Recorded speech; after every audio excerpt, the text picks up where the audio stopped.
हमको ब्रह्मा जी से वरदान मिला है, ये शाल पहनकर अगर हम अग्नि में आपके बेटे को लेकर के बैठ जाएंगे ना तो ये जल जाएगा, हम बच जाएंगे। तो ठीक है, अब इसको यही करो, खत्म करो, क्योंकि अगर ये आ गया ना तो फिर हमारे लिए अच्छी बात नहीं है। अब महाराज होलिका बैठ गई। अब जो भयंकर वायु चली कि होलिका का शाल उड़ करके आकर के प्रहलाद जी पर आ गया और होलिका का गोविंदाय नमो नमः, तभी से होली मनाई जाती है। और जो प्रहलाद के मित्र होते हैं, उनके परिकर होते हैं, वो तो खुशी में नाचते हैं क्योंकि प्रहलाद जी बच गए, अबीर लगाते हैं, गले मिलते हैं। लेकिन जो हिरण्यकश्यप के परिकर वाले होते हैं वो खूब पी करके नाली में पड़े मिलेंगे, क्योंकि दैत्य लोग ही तो परेशान हुए थे जब लेते हैं और वो सब लौटते रहते हैं। जाना अपने घर, चले गए पड़ोसी के घर। बोलो राधे राधे राधे। अब महाराज क्रोध में भर गया और एक स्तंभ में, खंबे में बांध दिया प्रहलाद जी को। बांधा ने बगल में, लोकाचार में कथाएं आती है कि बांध दिया, लेकिन ये भागवत जी में नहीं, स्तंभ में। पूछता है कि ये बताओ तुम्हारा परमात्मा कहाँ है? प्रहलाद जी बोले ये मत पूछो कहाँ है पिताजी, ये पूछो कहाँ नहीं है। हरि व्यापक सर्वत्र समाना, हरि व्यापक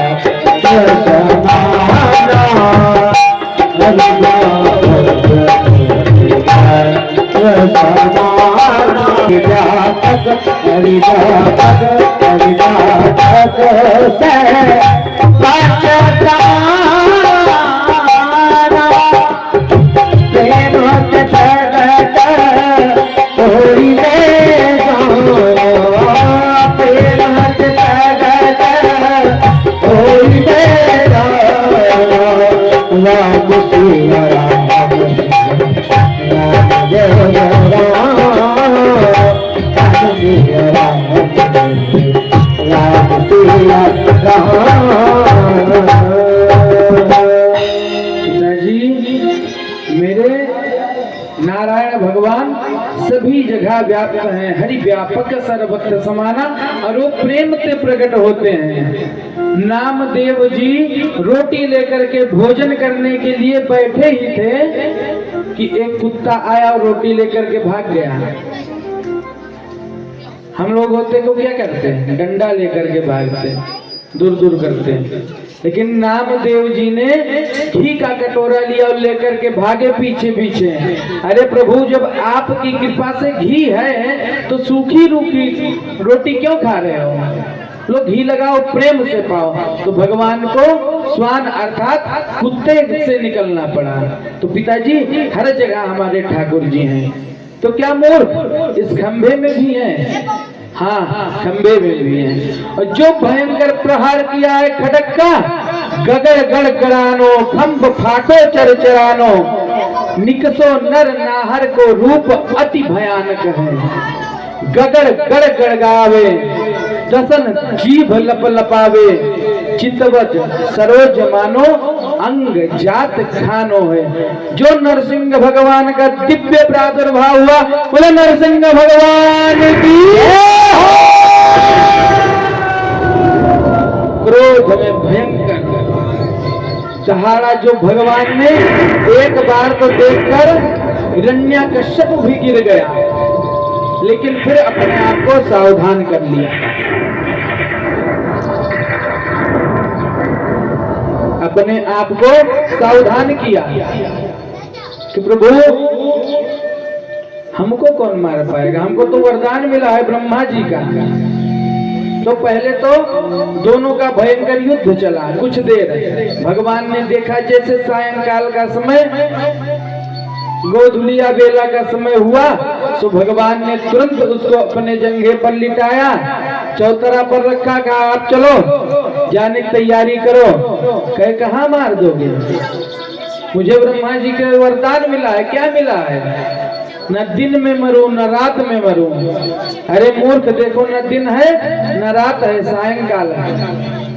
अच्छा, तो न नर से मरूं और न नारी से मरूं, तो देख लो हमको, हम कैसे हैं? न नर है और न नारी है, आधा नर है और आधा सिंह है, इसलिए भगवान नरसिंह है। बोले नरसिंह भगवान की जय हो। फिर कहे कि ना अंदर मरूं न बाहर मरूं। भगवान ने कहा सही से देखो, चौतरे पर हो, ना अंदर हो ना बाहर हो। कहा ना ऊपर मरूं ना नीचे मरूं, कहा मेरे गोद में हो बेटा। तो ब्रह्मा जी के बनाए हुए 12 महीनों में मैं किसी महीने से न बनूं। भगवान कहे चिंता न करो, तुम्हारे लिए ये 13वां महीना मैंने स्पेशल बनाया है, जिसको अधिक मास कहते हैं, मल मास कहते हैं। कहे तुम्हारे लिए बनाया हूं बेटा। कहे सुनो, ब्रह्मा जी के बनाए किसी अस्त्र और शस्त्र से ना मरूं। कहे ब्रह्मा को मैं खुद बनाता हूं और ये देखो नाखून, मैं इसी से तुमको मारूंगा। और सभी वचनों को सत्य करते हुए उसके उदर को भगवान ने चीर दिया और हिरण्याकश्यप को मार दिया। बोलो भक्त और भगवान की जय हो।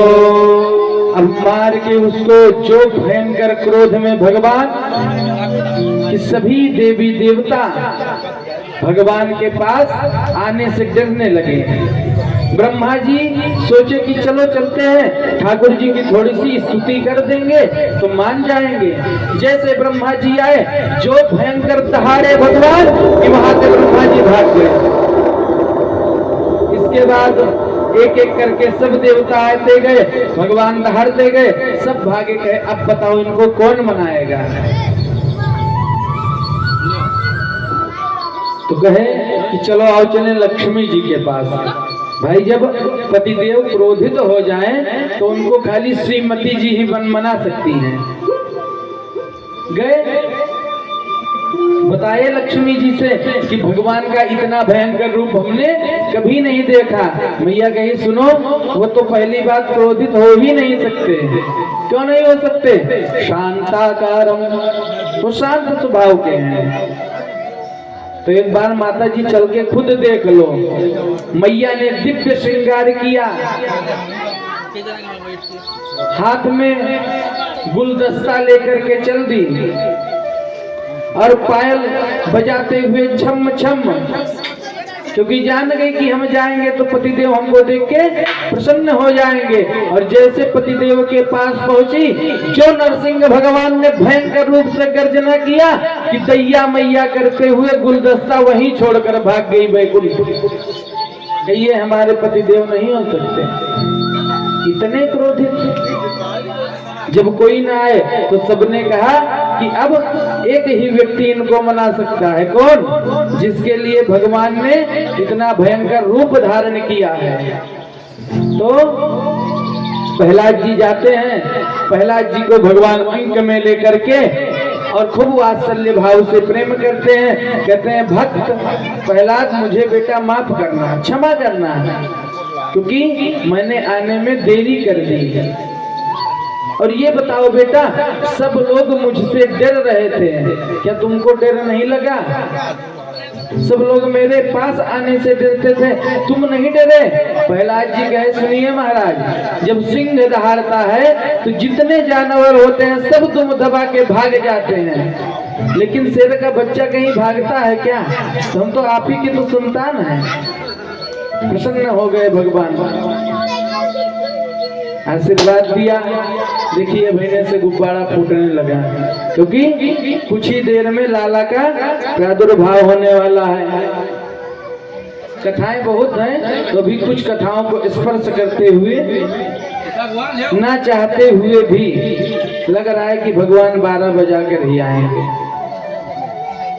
ना चाहते हुए। बोलो भक्त और भगवान की। तो कहते हैं इस प्रकार से भगवान ने प्रहलाद जी पर अनुग्रह किया। अब अष्टम स्कंद की कथा आती है। सुखदेव जी कहते हैं, सुनो परीक्षित, तुमको हम और एक कथा सुनाते हैं। त्रिकूट पर्वत पर चक्षुष नामक मनवंतर में, त्रिकूट पर्वत पर एक गजराज रहता था।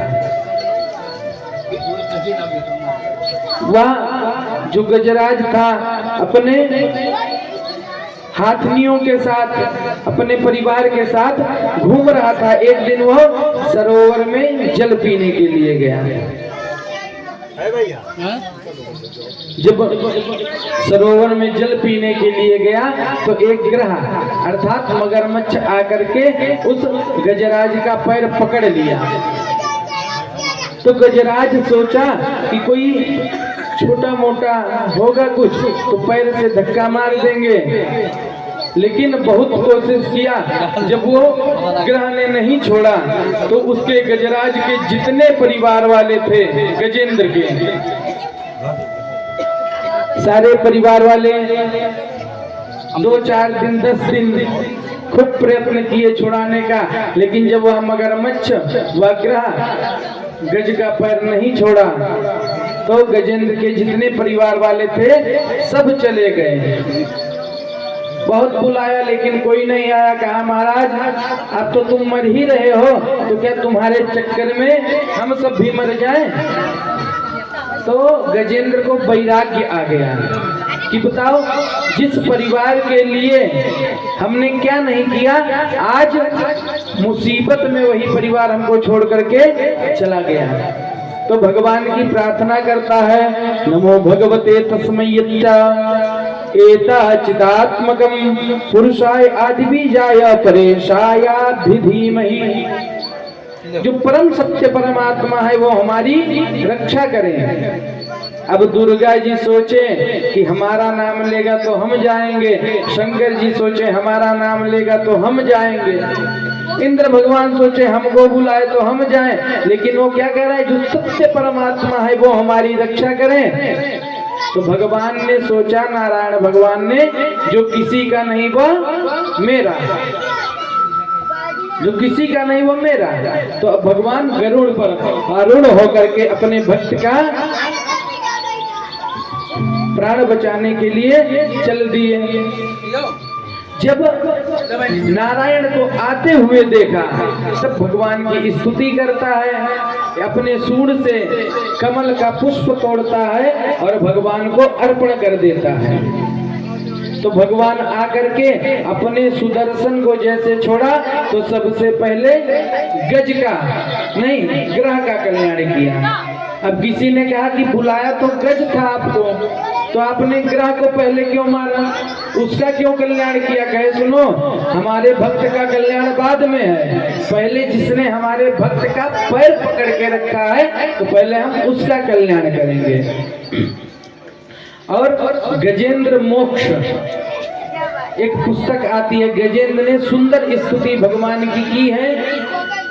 किसी के ऊपर यदि कर्ज हो गया हो, ये अजमाया हुआ चीज बता रहा हूँ, ये नहीं जैसे बहुत लोग बताते हैं ना कि 1 लोटा जल चढ़ाओ, पढ़ो चाहे ना पढ़ो पास हो जाओगे, तो ऐसा नहीं, ये अजमाया हुआ चीज बता रहा हूँ, मैं खुद अपने ऊपर अजमाया हूँ और तो बहुत लोगों के ऊपर। लेकिन ये अगर किसी का कर्ज उतर नहीं रहा है, खूब परेशान हो गया है, कर्ज मुक्ति से जल्दी से उपाय पाना चाहता है, तो वो गजेंद्र मोक्ष का पाठ करे अथवा कराए। और कोई जरूरी नहीं कि ब्राह्मण से ही कराए, वह संकल्प लेकर के हिंदी में, संस्कृत में नहीं।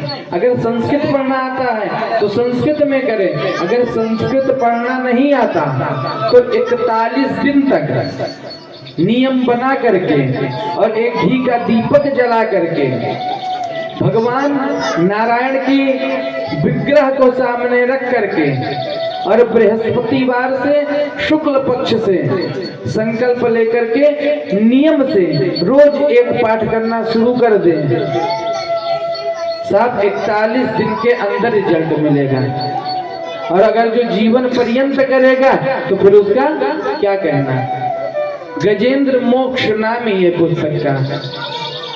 अब कहते हैं परीक्षित जी महाराज, ये बताइए बुलाए तो भगवान, तो महाराज ये दोनों को संस्कार बताइए, हाथी है मगरमच्छ है, ये संस्कार कैसे हुआ कि भगवान का नाम लिया जाए। सुखदेव जी कहते हैं सुनो, ये जो ग्रह था मगरमच्छ था, ये पूर्व जन्म में हूहू नाम का गंधर्व था।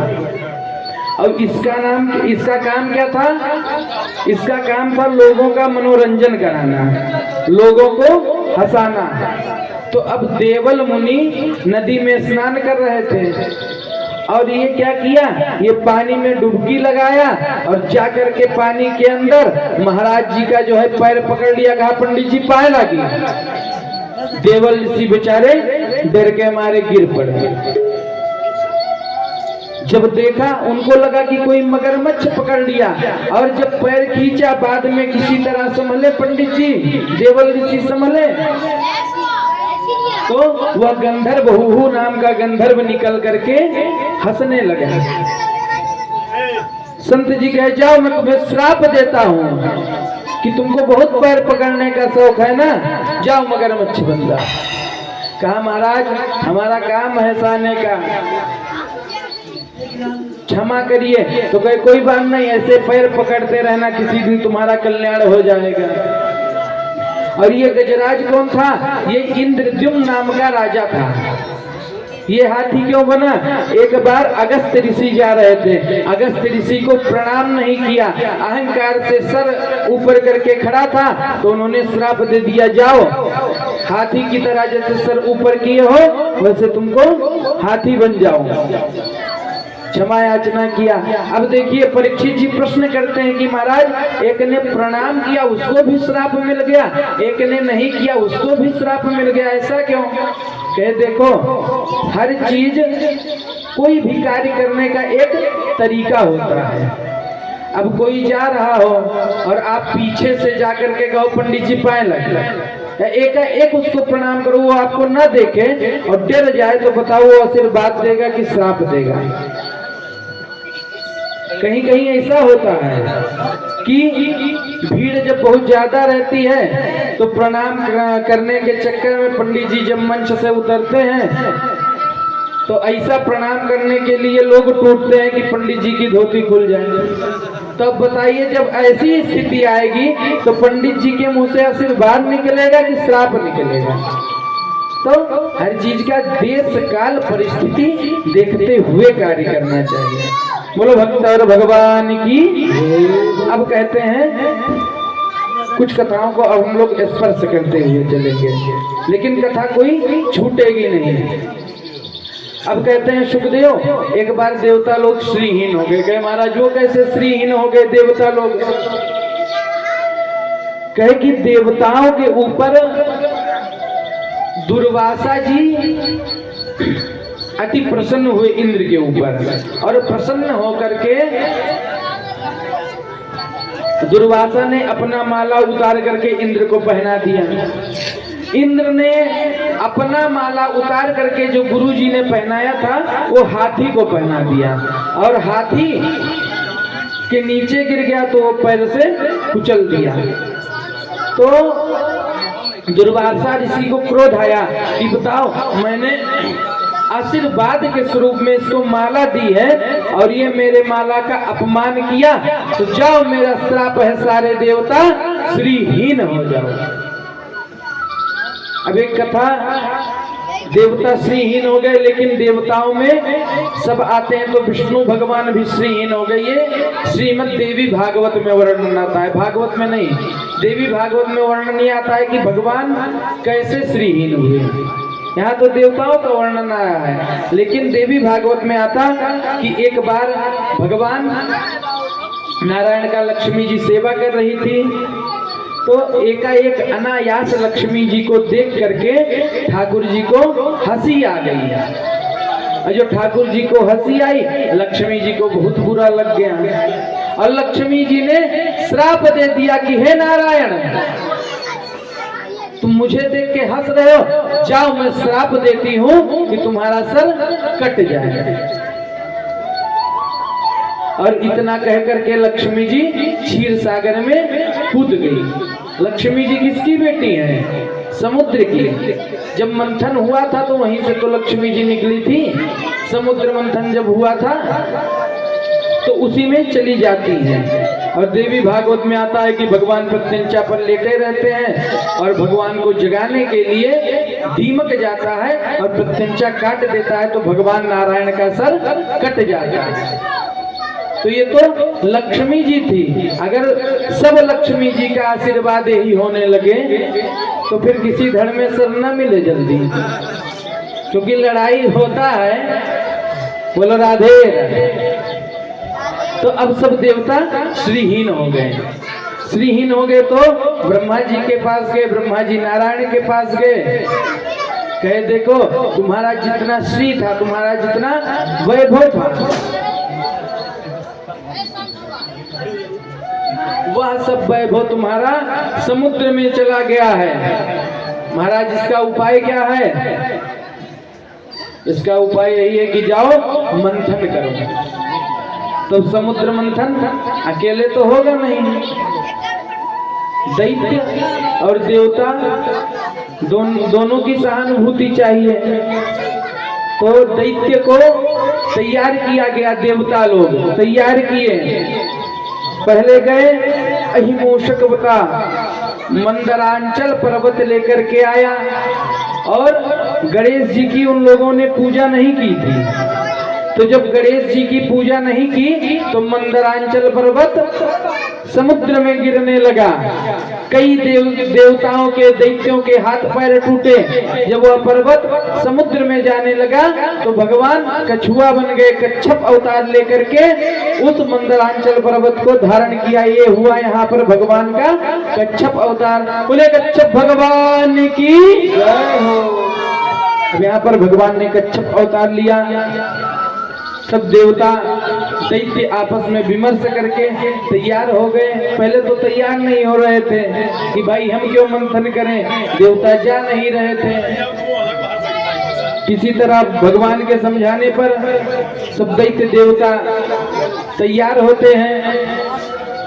अब हुआ मंदरांचल पर्वत मिल गया, गणेश जी की पूजा हो गई।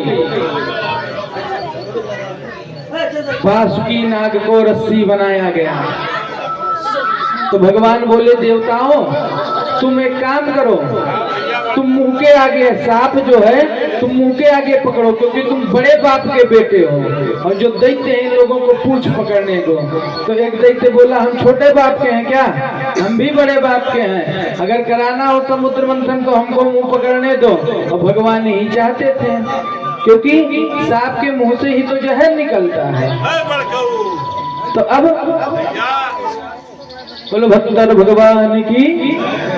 तो अब जितने देवता थे सब पूछ पकड़ लिए, दैत्य लोग मुंह पकड़ लिए। अब जब मंथन शुरू हुआ, मंथन जब शुरू हो गया तो जहर जब निकलना शुरू हुआ तो दैत्य कहे फालतू में हम बड़े बाप के बेटे बने थे, चलो कोई बात नहीं। तो सबसे पहले मंथन से क्या निकला? जहर, हलाहल विष निकला। तो अब विष लेकर के पहुंच गए कहां पर? विष लेकर के सारे देवता महादेव जी के पास गए और प्रार्थना करते हैं देव देव महादेवा भूतात्मन भूत भावना। हे बाबा ध्यान दीजिएगा, बाबा के पास गए, बाबा ये जहर निकला है तो क्या करें? बाबा पी लेते हो। तो बाबा ने क्या किया? माता जी से पूछा, गौरी जी से, कि ये बताओ देवता लोग आए हैं जहर लेकर के, पी ले। तो बताइए कोई पत्नी अपने पति को कहेगी कि जहर पी लो? तो माता जी कैसे बोले कि जहर पी लो? तो माता जी कही कि जिस प्रकार से देवताओं का हित हो महादेव ऐसा काम करिए। तो महादेव जी ने जहर को पिया और जब जहर को पिया तो उनके हृदय में बैठे हैं श्री राम भगवान। तो जहर को कंठ में रोक लिया, उनका कंठ हो गया नीला, इसलिए उनका नाम हो गया नीलकंठ। बोले नीलकंठ भगवान की। अब फिर मंथन शुरू हुआ। कामधेनु गैया निकलती है मंथन से, कामधेनु ऋषियों को दिए। चंद्रमा निकले तो चंद्रमा दे दिए बाबा भोलेनाथ को। और शंकर भगवान जब चंद्रमा को धारण किए तो उनका एक नाम और हो गया चंद्रमौली। बोले चंद्रमौली भगवान की। उच्च श्रवा घोड़ा निकला, बलि को दिया। ऐरावत हाथी इंद्र को दिया। परिजात वृक्ष निकला, परिजात वृक्ष को स्वर्ग में स्थापित किया। इसके बाद लक्ष्मी जी निकली। सारे देवता लाइन लगा करके बैठ गए कि देवी जी हमारे गले में माला डालना, हमारे गले में माला डालना। लेकिन लक्ष्मी तो सदा सर्वदा आदि से ही नारायण की थी, तो आकर के नारायण भगवान के गले में माला डाला। फिर इसके बाद अमृत निकला। अब अमृत जैसे निकला वैसे देवताओं और दैत्यों में युद्ध होने लगा। दैत्य अमृत का कलश लेकर के भाग गए। सब देवता परेशान कि महाराज देखो इतना मेहनत किए और अमृत का कलश लेकर के सब भाग गए। भगवान कहे कोई बात नहीं। भगवान ने मोहिनी अवतार यहाँ पर धारण किया। बोले मोहिनी भगवान की। छम छम करते हुए दैत्यों के पास मोहिनी भगवान पहुंच गए। जो दैत्यों ने देखा भगवान की सुंदरता को, सबका मन मुग्ध हो गया। और सब देवता आपस में लड़ रहे थे कि मैं पीऊंगा, पहले मैं पीऊंगा। तो जब वहां पर मोहिनी भगवान पहुंचे, जाते हुए देखा दैत्यों ने तो रोका। देवी जी आपका परिचय। कही थी तुमको क्या मतलब, हम कोई भी हूँ। देवी जी आपसे एक प्रार्थना है, हम लोग आपस में लड़ रहे हैं तो ये जो अमृत का कलश है ये आप ही ले लो और आप ही अपने हाथ से हम सबको पिला दो। तो भगवान बोले सुनो, तुम लोग कश्यप ऋषि के संतान हो ना? बोले हाँ देवी जी। तो हम तो कश्यप जी का बहुत नाम सुने थे, हम तो जानते थे कि कश्यप ऋषि की संतानें समझदार होंगी, बुद्धिमान होंगे, लेकिन तुम लोग तो मूर्ख निकले। वो कैसे देवी जी? न जान न पहचान मैं तेरा मेहमान। जानते भी नहीं और हमसे कह रहे हो कि अमृत पिला दो। मान लो अमृत का कलश लेकर के हम भाग गए, तब दैत्यों को और विश्वास जम गया। अब चाहे जो हो देवी जी, अब तो आप ही के हाथ से पिएंगे, अब तो आप ही के हाथ से पीना है, क्योंकि सब दैत्यों को विश्वास हो गया। भगवान कहे ठीक जैसी तुम्हारी इच्छा। उधर से देवता भी दौड़े दौड़े भागे आ रहे थे। भगवान ने कहा सुनो, इसमें ऊपर ऊपर पानी पानी है और अंदर अंदर गाढ़ा गाढ़ा है, तो बताओ तो पानी वाला देवताओं को पिला दिया जाए, गाढ़ा गाढ़ा तुम लोगों को देते। बोले बात देवी जी आप कितनी समझदार हो, एक काम करो पानी पानी इनको पिला दो, हम लोग बाद में पिएंगे। वहीं पर सारे देवता बैठ गए, अमृत का पान करने लगे। वहीं पर स्वर भानु नाम का दैत्य आकर के बैठ गया सूर्य और चंद्रमा के मध्य में। आधा तो अमृत पी गया था, लेकिन जैसे सूर्य चंद्रमा पहचाने, भगवान ने चक्र से काट दिया उसका गला, तो वो दो भाग में बट गया, राहु और केतु। तो सूर्य और चंद्रमा के मध्य में था, इसलिए सूर्य ग्रहण और चंद्र ग्रहण इसीलिए होता है। इसके बाद दिव्य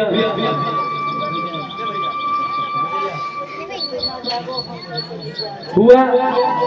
अब सारे देवता अमृत पी लिए तो अमर हो गए, और जब अमर हो गए तो देवासुर संग्राम शुरू हो गया।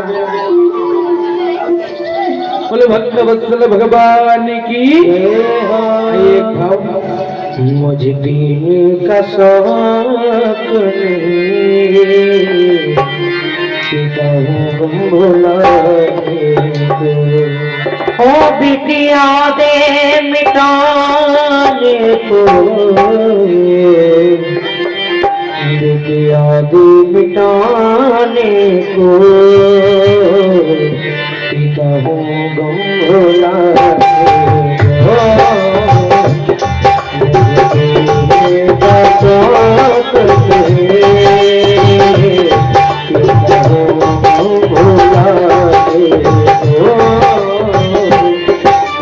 एक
शंकर भगवान की जय। अब सुखदेव जी महाराज कहते हैं, परीक्षित, जब सारे देवताओं ने अमृत का पान कर लिया तो दैत्यों पर धावा बोल दिया। दैत्य सारे मारे गए। उसमें महाराज बलि भी थे, लेकिन शुक्राचार्य जी ने अपने मृत संजीवनी विद्या से सभी को जीवित कर दिया। राजा बलि को कहा, सुनो बलि, अभी भी कुछ बिगड़ा नहीं है। अगर तुम लोग मेरा कहना मारो, मेरे मार्गदर्शन पर चलो, तो मैं तुम्हारी खोई हुई संपत्ति तुम्हें दिला सकता हूँ। राजा बलि ने कहा, महाराज क्या करना होगा? कहा, सुनो, देवताओं से तो कोई डर नहीं, लेकिन देवताओं में एक जो विष्णु है ना, वो बहुत खतरनाक है और उससे जीतना सबके बस की बात नहीं। तो महाराज कैसे जीता जाए? बस तुम खाली ब्राह्मणों की सेवा करो, क्योंकि वो जो विष्णु है वो ब्राह्मणों का बहुत बड़ा भक्त है। और तुम जितनी सेवा हो सके ब्राह्मणों का करो। अगर ब्राह्मण प्रसन्न हो गए तुम्हारे ऊपर तो तुमको इंद्र के आसन पर बैठने से कोई रोक नहीं सकता। ठीक है महाराज। खूब ब्राह्मणों का सेवा राजा बलि करने लगे।